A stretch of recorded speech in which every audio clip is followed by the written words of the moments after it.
नमस्कार दोस्तों, आप सभी का स्वागत है। दोस्तों, एक बार यमराज और चित्रगुप्त यमलोक में बैठकर बात कर रहे होते हैं। तभी चित्रगुप्त यमराज से पूछते हैं, हे प्रभु, किस कारण से मनुष्य की अकाल मृत्यु होती है? कौन से मनुष्य को संतान सुख नहीं मिलता है और कुछ मनुष्यों की मृत्यु शिशु अवस्था में ही क्यों हो जाती है? इसके पीछे क्या कारण है? तब यमराज चित्रगुप्त को बताते हैं, हे चित्रगुप्त, तुमने उचित ही प्रश्न किए हैं। इन सभी प्रश्नों का उत्तर मनुष्य की आदतों में छिपा होता है। मनुष्य जिस प्रकार का आचरण करता है, उसे उसी के अनुसार सुख और दुख भोगने पड़ते हैं। मनुष्य की अकाल मृत्यु होने के पीछे भी उसकी आदतें ही कारणीभूत होती है। तुम्हारे प्रश्नों का उत्तर बताने से पहले मैं तुम्हें एक अत्यंत महत्वपूर्ण कथा सुनाता हूं। इस कथा में तुम्हें तुम्हारे सभी प्रश्नों के उत्तर मिल जाएंगे, इसीलिए तुम इस कथा को ध्यान से जरूर सुनना। तो दोस्तों, यमराज ने चित्रगुप्त को जो कथा सुनाई है, हम वह आप सभी को सुनाने जा रहे हैं। इस कथा में मनुष्य के आचार विचार, अच्छी और बुरी आदतें तथा जन्म मृत्यु के विषय में बहुत ही महत्वपूर्ण ज्ञान दिया गया है। इस ज्ञान को कभी आधा अधूरा नहीं सुनना चाहिए। तो चलिए बिना देरी किए शुरू करते हैं। यमराज कहते हैं, हे चित्रगुप्त, किसी समय की बात है, मध्य देश में एक अत्यंत सुंदर नगरी थी।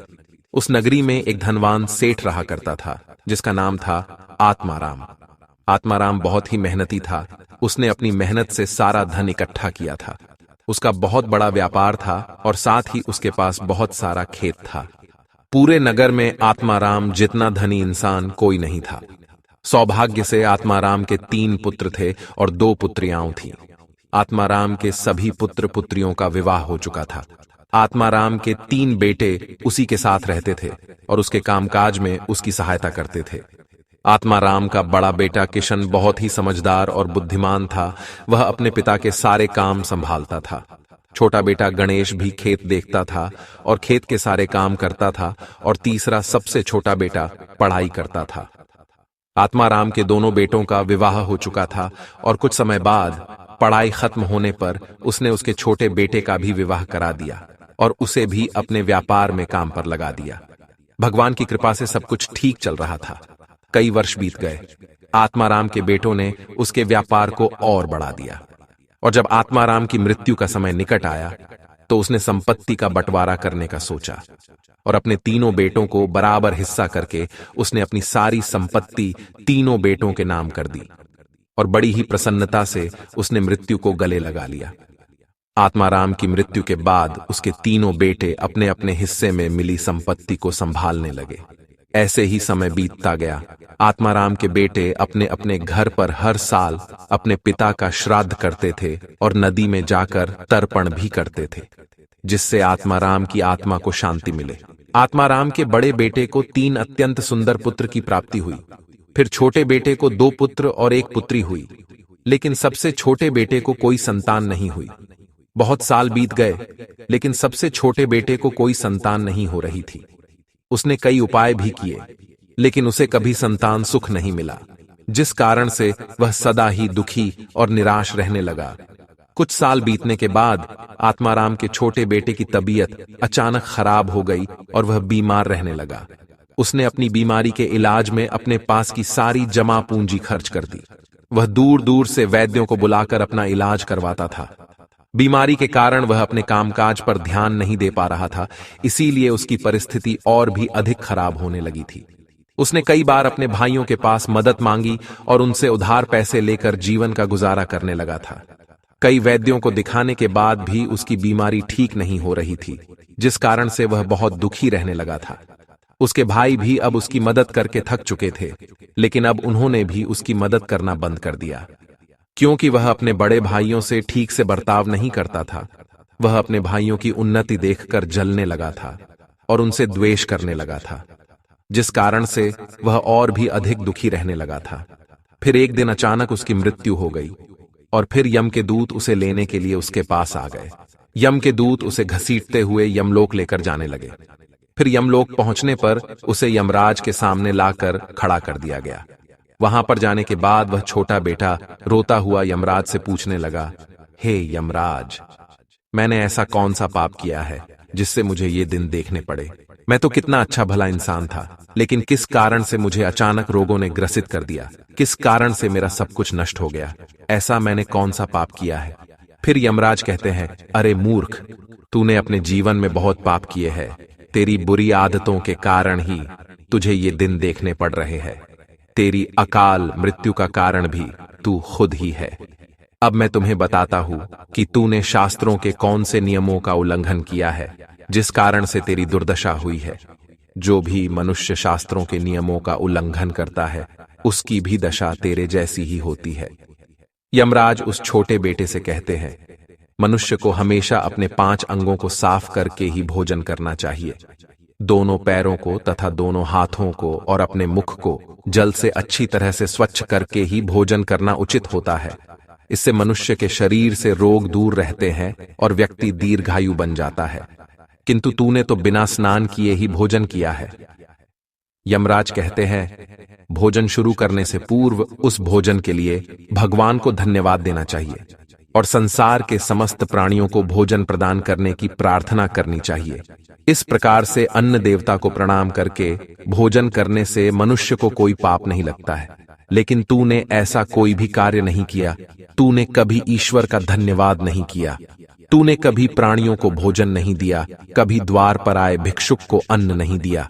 इसी कारण तेरी यह दुर्गति हुई है। यमराज कहते हैं, जमीन पर बैठकर भोजन करना ही श्रेष्ठ होता है।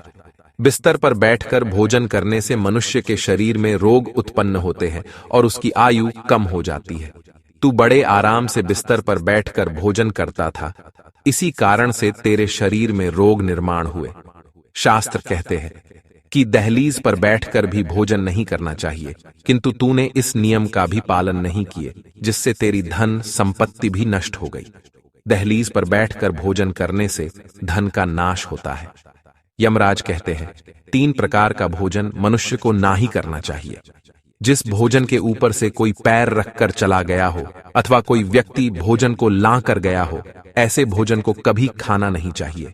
ऐसा भोजन अशुद्ध हो जाता है। ऐसे भोजन को पशुओं को खिला देना चाहिए। दूसरों के द्वारा लांघा गया भोजन खाने से मनुष्य की आयु कम हो जाती है और उसके शरीर में भिन्न भिन्न प्रकार के रोग उत्पन्न होते हैं। यदि भोजन में बाल निकल आता है तो ऐसा भोजन त्याज्य हो जाता है।